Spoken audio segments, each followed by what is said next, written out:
Nagising si Marian sa sikat ng araw na pumapasok sa loob ng kwarto. Napabalikwas siya ng bangon. Lihim siyang napangiting nang makitang suot pa rin niya ang jeans at sweatshirt. Walang ginawa si Travis sa akin. Ani niya sa sarili. Bahagya siyang nakahinga ng maluwag. Sa kabila ng pinakita nito sa kanya, alam niyang he wouldn't actually harm her. Nanungaw siya sa veranda at nilanghap ang masarap na hangin pang umaga. Buburahin niya sa isip na may problema siya. Sa halip na maawa sa sarili, iisip siya ng paraan para patunayan kay Travis na wala itong dahilan para parusahan siya. Sinilip niya ito sa kanugnog na guest room. Himbing na himbing pa ito. Akma na siyang tatalikod nang may mapansin siya. May hawak na isang bagay ang asawa. Parang picture frame. Maingat siyang humakbang palapit sa kama upang makitang mabuti ang yakap nito. Picture frame nga. Ngunit nanlaki ang kanyang mga mata nang makita kung kaninong picture ang naroon. Picture ni Clarice. Nanlumo siya sa nakitang iyon. Nagmamadali siyang lumabas ng guest room. Naupo siya sa harap ng dresser at pinagmasdan ang kanyang sarili sa salamin. Doesn't he find me attractive? Anong meron si Clarice para hindi niya makalimutan? Hindi ko ba kayang palitan si Clarice sa puso niya? Nang maalala niya ang ipinangako niya sa sarili kanina, na sa halip na magmukmok ay kailangan niyang magsikap para mapaibig ang asawa at tuluyan itong makalimutan si Clarice. Nagluto si Maria ng masarap na agahan para dito. Matapos iyon ay inalis niya ang malalaking jar sa sala. Dinala niya ang mga iyon sa bodega na malapit sa servants' quarter. Pati na ang mga decorative candles. Pagkatapos ay nag-shower siya. Gusto niyang maganda siya pagharap sa asawa. Palabas na siya ng kwarto nang salubungin siya ng galit nito. Mag-usap nga tayo. Anito at hinawakan siya ng mahigpit sa braso. Wait, nasasaktan ako, ano ba? Anong ginawa mo sa mga items na binili ni Clarice para sa bahay na ito? Sita nito. Inalis ko. Taas na ang sagot ni Marian. And why did you do that? Why did I do that? Gagad niyang pasarkastiko. Itinatanong mo pa, baka nakakalimutan mong ako ang asawa mo at hindi si Clarice. Iyon ang gusto ko, ang nakikita ang mga bagay na magpapaalala sa akin sa kanya. Kung paraan mo yun para saktan ako, well, sige, nasasaktan ako, Travis. Satisfied? Pero bakit papayag akong matalo ng isang taong wala na? Lalong nagtagis ang mga bagang ni Travis sa huling sinabi niya. Pinilit niyang kumawala sa mahigpit na pagkakapigil nito sa kanyang braso. Marahas naman siya nitong binitawan. Dahilan para mapasalya siya sa night table nara na katabi ng kama. Tumama ang braso niya roon. Galit naman itong tumalikod. I hate you! Pahabol ni Marian sa asawa habang namumuon na naman ang mga luha sa sulok ng kanyang mga mata. Ang dalawang maids ang nagpakasawa sa masarap na almusal na iniluto niya. Dahil matapos mag-shower ay umalis kaagad si Travis. Mula sa bintana ng atik ay tinanaw na lamang niya ang paalis nitong sasakyan. Kung malalaman mo siguro ang totoong nangyari, mababawasan kung hindi man mawawala ang puot mo sa akin. Naiiyak na wika niya sa sarili. Oh insan, masyado ka naman yatang masipag. I didn't expect to see you here. Hindi ba dapat ay nasa honeymoon ka pa? Salubong na bati ni Christopher kay Travis nang magkasabay sila ng umagang iyon sa elevator ng administration building ng Morales Manufacturing. Alam ni Travis na peke ang ngiting sinalubong sa kanya ng pinsan. Mula nang mawala ang kanilang lolo ay naramdaman kaagad niyang itinuturing siya nitong kakompetensya. At alam niyang gagawin nito ang lahat upang maunahan siyang makuha ang posisyong iyon. Kulang na nga lamang ay gawin nito ang lahat para lamang magkaanak kaagad. Nauna itong magpakasal sa kanya ng mga ilang buwan. Kailangan ako ng board meeting kaya nandito ako. Casual niyang sagot. Ininform ako ni Tita Dayan kahapon about the meeting this morning. Kung sa bagay, hindi naman kita masisisi kung magpapa-impress ka man. Alam kong gagawin mo ang lahat para maging presidente ng kumpanya. May pekeng ngiti sa mukha nito. No wonder, naghanap ka kaagad ng kapalit ng girlfriend mo. Para kang nasa racetrack. At binuntutan niya iyon ng isang mahina ngunit makahulugang tawa. Haha, pareho lang naman tayo, di ba? Sinamahan niya rin iyon ng isang pekeng ngiti. Hindi niya nagustuhan ang biro nito.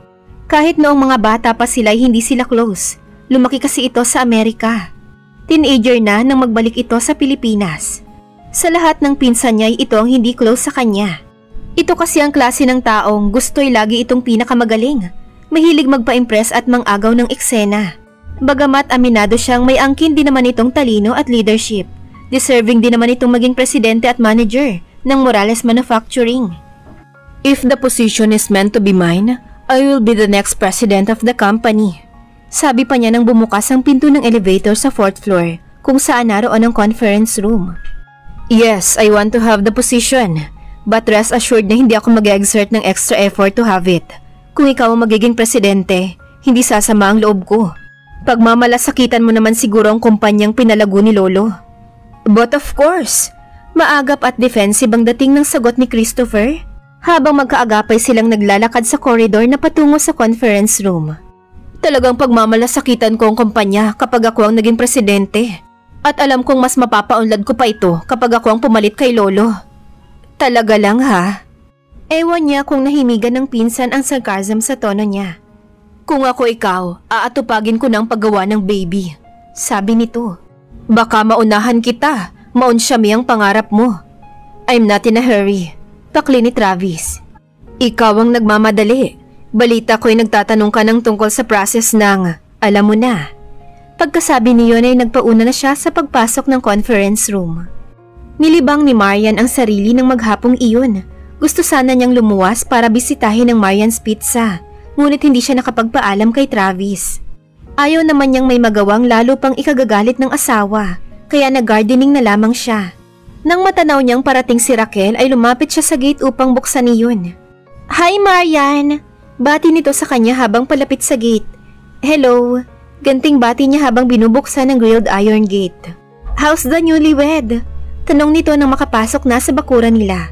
Magiliw pa nitong hinawakan ng isang kamay niya. Heto, pinag-aaralan kung paano maging perfect wife. Sagot niyang pilit itinago ang lungkot sa likod ng matamis na ngiti. Kailan ba matutuloy ang honeymoon niyo abroad? Alam ko hindi papayag yang si Travis na hindi kayo makapag-honeymoon. Kaya nga tinatapos niya na ang mga trabaho niya sa opisina para hindi siya matambakan sakaling umalis kami. Pero sabi ko sa kanya, kahit hindi na kami mag-abroad, total ano pang hahanapin namin dito sa villa? This is paradise. Hanggang kailan siya magkukunwari sa harap ng ibang tao? Wika niya sa sarili. Nagpunta nga pala ako rito para personal kayong imbitahang mag-asawa. May dinner party mamaya sa bahay. 8th wedding anniversary kasi namin ni Greg eh. Magtatampo ako kapag hindi kayo nagpunta ni Travis. Hayaan mo sasabihin ko sa kanya. We'll be expecting you tonight. Mukhang close kayong lahat dito ano? Pansin niya habang sabay silang naupo sa bench sa loob ng kubo sa garden. Maganda talagang samahan namin dito. Parang isang masayang pamilya. From time to time may mga affairs at gatherings dito sa villa. Nagkakatuwaan kaming mga housewives na mag-barbecue o kaya'y salad party. Ngayong nandito ka na, kailangang sumali ka na rin sa mga activities namin. Nakakabilib naman kayo. Paano pa kayo nagkakaroon ng time sa mga ganoon? Puro career women kayo, hindi ba? Bukod pa sa mga perfect wives kayo sa mga husbands nyo. Komento niya. It's a matter of balancing everything, sabi nito. Isang bagay ang may-a-assure ko sa'yo. Magiging masaya ka sa pag-stay mo rito sa villa. Kagiyat na nabura ang ngiti ni Maria nang maisip kung paanong mangyayari iyon kung sa loob mismo ng bahay nila hindi na siya masaya dahil sa nangyayari sa kanila ni Travis. Sa katagalan ng pagkukwentuhan nila ay naitanong niya rito kung kilala nito si Clarice. Yung fiancé ni Travis na nawala? Yeah, I know her. Walang atubili pa nitong sagot. Bakit mo naman naitanong? Wala naman, curious lang ako. Wala kasing gaanong kinukwento si Travis sa akin tungkol kay Clarice. Pero alam kong espesyal pa rin siya sa puso ng asawa ko dahil may mga nakikita pa akong pictures niya rito sa bahay. Oh! Parang hindi makapaniwalang reaksyon ni Raquel. Oo. Huli na para magsisi kung bakit binanggit pa niya ang tungkol doon. Pero kailangan niyang pagaanin kahit papaano ang pamimigat ng puso niya. Huwag kang papayag. Alisin mo ang lahat ng alaala niya sa bahay ninyo. Karapatan mong gawin iyon dahil asawa ka na ni Travis. Nakakaunawang payo nito sa kanya. Though hindi ko rin naman masisisi si Travis, medyo nagtagal din sila ni Clarice. Patuloy nito. Iyon bang klase ng relationship na parang kayo na for the rest of your lives? At kaya siguro hindi ganoon kadaling nakalimutan ni Travis si Clarice ay dahil hindi naman nisira ang relasyon nila. Kamatayan ang tumapos sa relasyon nila. Siyempre mas maraming naiwang magagandang memory dahil hindi naman nila ginustong magkahiwalay. Pakiramdam ni Marian ay nakatagpo siya ng isang kaibigang handang makinig sa mga hinaing niya, kaya nagawa niyang ihayag dito ang kanyang nararamdaman at pangamba. Sa tingin mo, mahal pa ni Travis si Clarice? Bagya itong natawa. Naiintindihan kong nararamdaman mo, pero itong tandaan mo, Clarice may still have a special place in Travis' heart, but he won't marry you kung hindi kanya mahal. At tinapik siya nito sa kamay. Bahagya namang nabuhayan ng pag-asa si Marian. Gumaan ang pakiramdam niya. Hindi nga siguro siya pakakasalan ni Travis kung wala itong damdamin sa kanya kahit kaunti. Magaan ang katawang nagluto siya ng specialties niya sa Marian's matapos magpasama kay Petra sa supermarket. Namili rin siya ng ilang bagong home decors, picture frames at ready-made draperies. Pagdating sa bahay ay nagpalit siya ng beddings sa master's room at sa kanugnog na guest room. Umisip siya ng kaunting pagbabago sa ayos ng magkarugtong na kwarto. Pinalitan niya ang mga draperies na may romantic colors. Pagkatapos magluto ay inayos naman niya ang sarili. Isang body hugging at sleeveless blouse na baby pink. At itim na skirt na may slit sa isang bahagi ang kanyang isinuot. Nag-apply rin siya ng kaunting makeup. Hindi niya napansin ang pagdating ni Travis. Dahil bukod sa hindi niya in-expect na uuwi ito ng maaga, ay abala siya sa pag-a-apply ng air freshener sa kwarto. Ikinagulat pa niya ang pagbukas ng pinto. Hi sweetheart! Magilaw niyang bati rito habang hawak pa rin ang water-based air freshener. Gusto niya itong sugurin ng yakap ngunit pinipigil siya ng pag-aalalang baka masama ang mood nito. Hindi ito sumagot. Salat pa rin sa ekspresyon ng mukha nito. Habang nagtatanggal ng necktie ay iginagala nito ang paningin sa kabuuan ng silid. Tila ba naninibago sa bagong kaayusan niyon? Anong ginawa mo rito sa kwarto? Pagkuway formal ang tonong tanong ni Travis sa kanya. Binago ko ang ayos para umaliwalas. Pinalitan ko ng bagong interior decoration. May pagyayabang pa niyang sabi.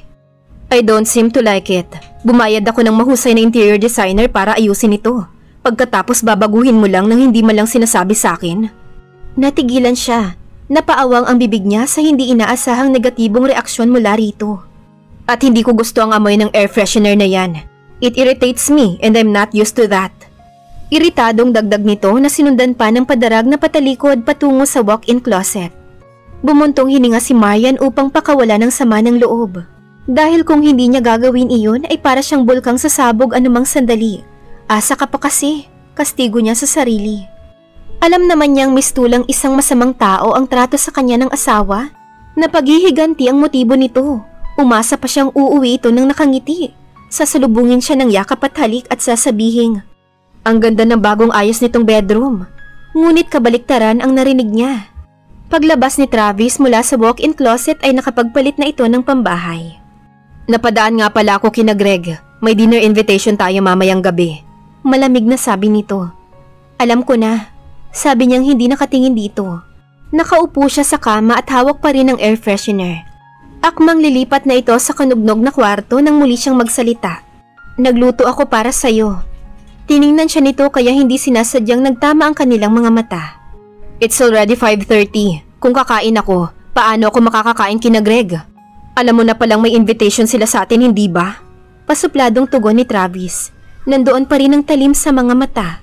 Para na rin itong sinabi sa kanya na hindi na siya dapat nagluto pa. Binaliwala na naman ito ang efforts niya. You're teaching me to hate you, Travis. Nagngingit-ngit na lumabas ng bedroom si Marian at umakyat sa attic. Nagkulong na naman siya roon sa loob ng sumunod na 1 oras.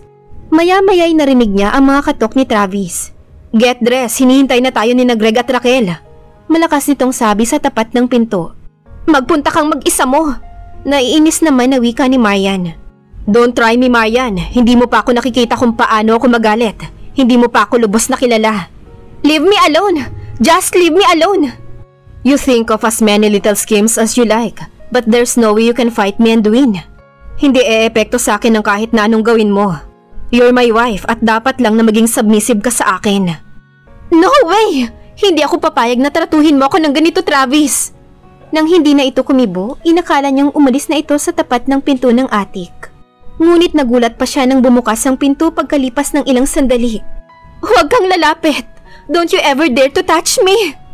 Punong-puno ng sama ng loob ang tinig ni Marian. Humakbang siya paatras nang pumasok ito sa attic. Okay, I won't touch you kung yan ang gusto mo. Pero itago mo na muna ang galit mo sa akin ngayon. Nangako ako sa mag-asawa na darating tayo sa dinner party nila. Kapag hindi tayo nagpunta roon, baka makahalata sila. Bakit? Ayaw mo bang malaman ng mga taga-villa na hindi maganda ang trato mo sa akin? Dahil ayaw mong masirang image mo sa kanila? Ikaw, gusto mo bang malaman nila na ikaw ang responsable sa pagkawala ni Clarice? Sa tingin mo kaya hindi ka nila iiwasan? Natigilan bigla si Marian. Akma na niyang ipagtatapat dito na hindi siya, kundi si Rafael, ang may hawak ng manibela ng mangyari aksidente. Ngunit naunahan siya nitong magsalita. Hihintayin kita sa ibaba. Anito sa kamuling lumabas ng atik. Kapag hindi ka pa nakapagbihis within 30 minutes, ako ang magbibihis sa'yo. At tumalikod na ito. Kainis, nangingit-ngit siya. Ngunit bakit hindi niya lubusang magawang magalit sa asawa? Sumasama ang loob niya, ngunit nananatili pa rin siyang umiibig dito. Kailangang magmukha siyang masaya sa harap ng mga kapwa villa owners, kaya pinilit kalimutan ni Marian ang galit sa asawa. Dapat ay masanay siya sa pagpe-pretend upang maitago sa mga ito ang tunay na sitwasyon nila ni Travis. Ayaw niyang mapag-usapan sila, kaya isinuot niya ang isa sa pinakamaganda niyang cocktail dresses, isang purple miniskirt na may butas na bilog sa bandang harapan sa itaas. May katerno iyong black na knitted blazer na lalong nagbigay ng eleganteng dating sa kanyang attire. Nag-makeup siya. Maraming nagsasabing maganda na siya kahit walang makeup, ngunit lalo niyang pinalulutang ang kagandahan niya. Tinipon niya ang lampas balikat na buhok sa likod. Nag-iwan siya ng ilang hibla sa magkabilang pisngi at inaplayan ng kaunting hairspray. Nagpapaganda ka ba para maging presentable sa harap ng kapwa villa owners o para kay Travis? Tanong ng mahinang tinig sa kanyang isip. Hindi niya tiyak ang sagot. Basta ang alam niya ay gusto niyang maging kaakit-akit sa gabing iyon. Maya-maya'y sumulpot si Travis. What took you so long? Tanong nitong may bahid ng iritasyon sa tono. Hindi sinasadyang nagtama ang kanilang mga mata mula sa salaming kaharap niya. At hindi nakaligtas sa kanyang paningin nang tila mamalikmata ito sa nakitang ayos niya. Nagandahan ba siya sa akin? Nakakahiya naman kung mahuhuli pa tayo sa affair. Kunot noong sabi pa nito. Saka muling lumabas sa bedroom. Nang lumapat pasara ang pinto ay may manipis na ngiting gumuhit sa mga labi niya. Kung totoo man ang sinabi ni Travis na hindi siya nito mahal, at least nakatitiyak siya sa isang bagay. He finds me attractive, pilit lang yung itinatago. Nangingiting na isaisip niya habang nag-a-apply ng perfume concentrate sa ilalim ng kanyang tenga. At ang attraction na iyon ay magagamit niya upang mapatawad siya ng asawa at matutuhang mahalin. Gagawin niya ang lahat para mahalin siya ng kanyang asawa. Paano kaya maaayos ang samahan ng mag-asawa? At dito na po nagtatapos ang kabanata ng ating kwento. Maraming salamat po.